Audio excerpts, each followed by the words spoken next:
Bom dia, boa tarde, boa noite, meus queridos alunos. Aqui quem vos fala é o professor Ioannis de Química. Iniciamos a nossa aula número 10, que corresponde à situação de aprendizagem número 10, né? E tem como tema modelo atômico de John Dalton, né? Ideias sobre a constituição e a transformação da matéria. As habilidades referentes a esse temas são 5, né? E vamos ver quais são. Ó.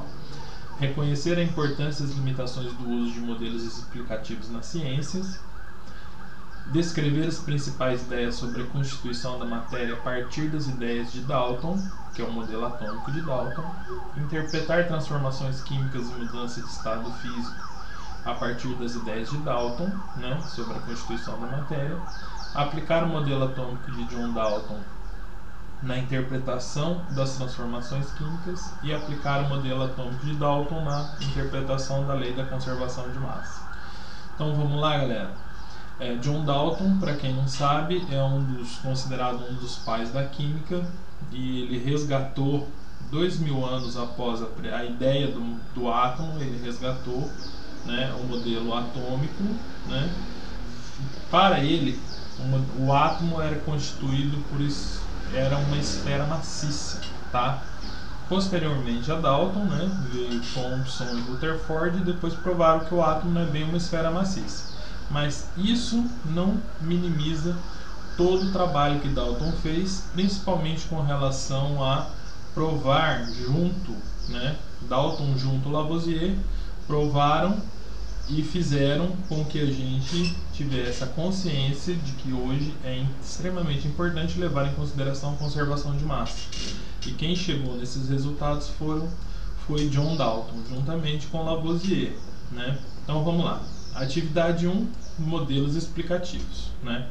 Para explicar fenômenos observados, o ser humano elabora teorias e constrói modelos explicativos. Discuta esse assunto com seus colegas e comente a seguinte frase: uma teoria experimentalmente testada não é uma verdade. Então é o seguinte, galera. O que a gente estabelece em ciência como verdade? Uma vez que você fez, testou, retestou, testou novamente e provou que aquilo funciona de uma determinada forma, essa forma foi discutida de forma teórica, né? E foi construído um modelo explicativo. Esse modelo explicativo se reproduz na prática. Então, para a ciência, até este momento, né, essa teoria experimentalmente testada, ela é sim uma verdade, tá? Isso não quer dizer que no futuro, que outros estudos venham a acrescentar ideias nessa teoria ou refugar essa teoria, tá? Mas uma vez que ela é testada, para a ciência ela é considerada uma verdade sim, tá? Até que se prove o contrário. Então, modelo atômico de John Dalton. Leitura e análise de texto, né? E aí eu volto a falar para vocês da importância de estarem lendo todos os textos, né? Então leiam o texto com muita atenção. O que eu quero fazer, a referência é neste ponto do texto aqui, ó.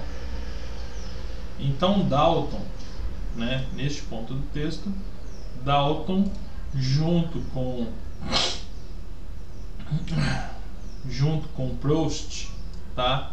E Lavoisier também ajudou, fizeram esses 4 postulados que ficaram como postulados de Dalton. Então, como é que eles funcionam? Toda matéria é formada por átomos, que são as menores partículas que as constituem. Ponto. Os átomos são indestrutíveis e indivisíveis, mesmo quando participam de transformações químicas. Gente, isso é importantíssimo, tá? Porque tirando as reações nucleares, que é um capítulo à parte, é um assunto à parte, para todo o resto das substâncias, todos os átomos são indestrutíveis e indivisíveis, mesmo quando participam de transformações químicas. Entendam, interiorizem esse parágrafo.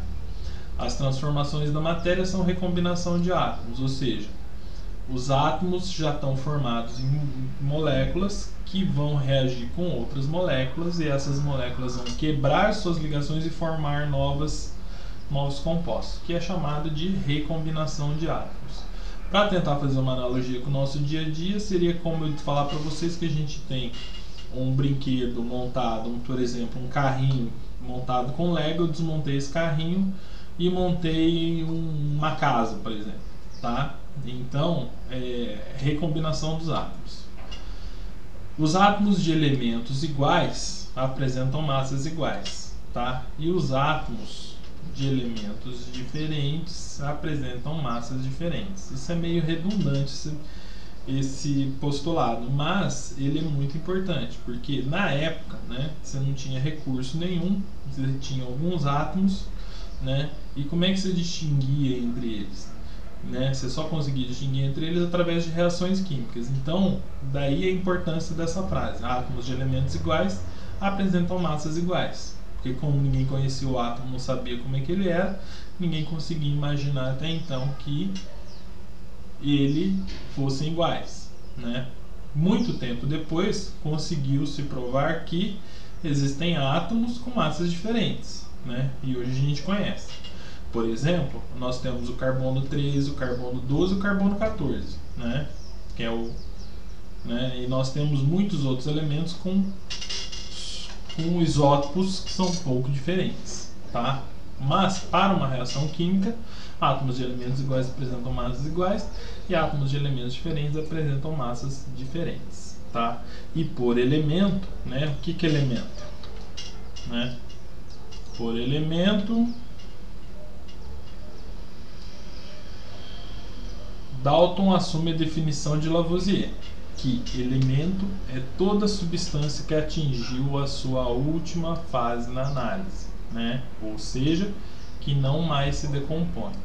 Então vamos lá, tudo que chegou na sua última fase da análise que não mais se decompõe é considerado como elemento. Então, se olharmos a tabela periódica, quem está na tabela periódica são os átomos? Não, os que estão na tabela periódica são os elementos, tá? E aí continua. Dalton, na época, como não havia essa representação que a gente utiliza hoje por letras, Dalton começou a fazer uma representação baseada em símbolos, né? Porque tinham poucos átomos conhecidos, então ele tentava fazer essa representação por símbolos, né? O que se mostrou pouco prático, né? E posteriormente acabou se adotando a forma que a gente usa hoje, que é por letra, né? Letra maiúscula ou letra maiúscula em minúscula, né? No final do trabalho de Dalton, ele chegou nessas conclusões, ó, que algumas massas atômicas que Dalton conseguiu, que hidrogênio era 1, nitrogênio era 5, carbono era 5. Aí o que acontece? O próprio Dalton não chegou definitivamente no que nós temos hoje, mas seu estudo foi importantíssimo para que a gente conseguisse, né, para que outros cientistas conseguissem desenvolver o resto das técnicas para chegar nos conhecimentos que nós temos hoje, tá? Então, por exemplo, o próprio postulado de Dalton aqui não fala que átomos de elementos iguais apresentam massas iguais e átomos de elementos diferentes apresentam massas diferentes. Então esse resultado não bate, porque nitrogênio e carbono está com a mesma massa atômica. Às vezes acontece com zinco e cobre aqui, ó, tá vendo?